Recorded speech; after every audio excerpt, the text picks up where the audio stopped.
Hello and welcome. Today we're working in managerial accounting, our full course. We're in the standard costing chapter. That means we're going to do variances, and we're doing direct labor variances. Now our previous video was on direct materials, and so we set up our format, and so now we're going to do our direct labor variances. Hey, if you're new, my name is Jeff from Finally Learn, and I teach a lot of accounting, a lot of finance, so please like, comment, subscribe, put your questions down below, and let's get started.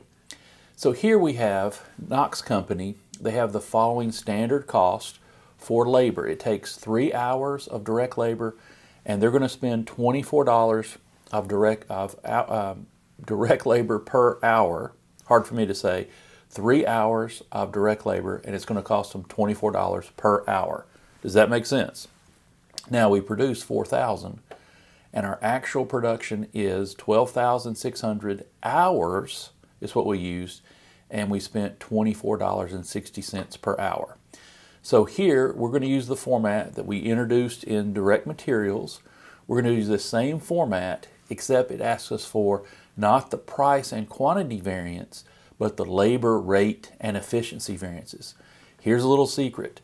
When we talk about materials, we talk about price and quantity.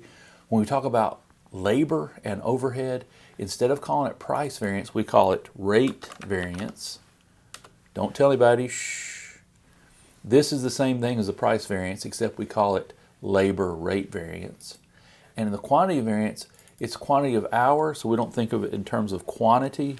So this is how efficient are we? If you think something should take 3 hours and you did it in 2 hours, if you did it in 2 hours, then it saves you time, you're more efficient. So we're going to take the quantity and call it efficiency.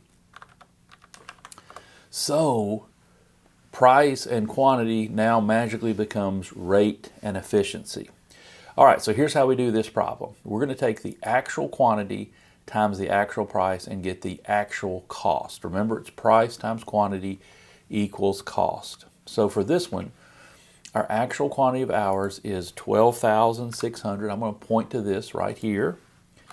And our actual price is $24.60 per hour. Now, this would be the actual rate. I'm still going to call it price here, price and quantity, price and quantity. But here we would call this the direct labor rate variance. I might be simple enough just to say, hey, this is the price variance. But technically, people say this is the rate variance. All right, so that's 12,600 hours times the rate of $24.60. So it's still price and quantity. I want you to kind of understand how this works. So let's multiply this out, 12,600 times 24.60, and we're going to get 309,960. Now our actual quantity times the standard price, actual quantity, standard price is given as $24. So here we say, well, what if we use the actual quantity of hours, but we had the standard price? Well, the standard price is 24. So this is what we would have paid if we did the actual quantity of hours versus the standard rate per hour, standard price per hour. All right, so this isolates the price or the rate variance.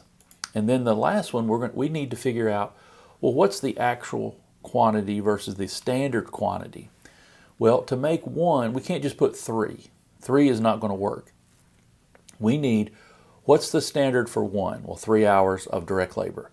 What's the standard for 4,000? Well, it's going to be 4,000 times the 3 hours per unit.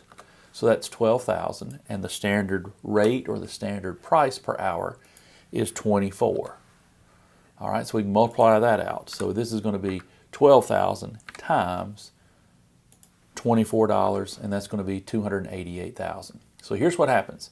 Our standard for the 4,000 units we produced, right, the 4,000 finished units, our standard would be 288,000. But we spent 309. Is it because the price went up or the quantity of hours went up, or did it go down, or whatever? So we're going to figure out the price variance, which is the rate variance, right? So 309 minus 302. You see what happens is the only difference, actual quantity, actual price, standard price. The only difference in these two is the price or the difference in the two rates. So we thought we would do it in $24 per hour, and we did it in $24.60 per hour. So this is going to be unfavorable, right? So efficiency variance is how many hours we used. We thought we could do it in 12,000 hours. We did it in 12,600, so we're less efficient than what we thought. So I'm going to take 302 minus the 288. Now, if you pay attention here, all I want is the difference. And I'm not going to make it a positive or a negative number, but I'm going to analyze this. I thought we could do it in 12,000 hours. We did it in 12,600. That is less efficient, so that is unfavorable. Anytime you spend more money than what you budgeted, that's unfavorable. Anytime you save money, that's good, so we call that favorable.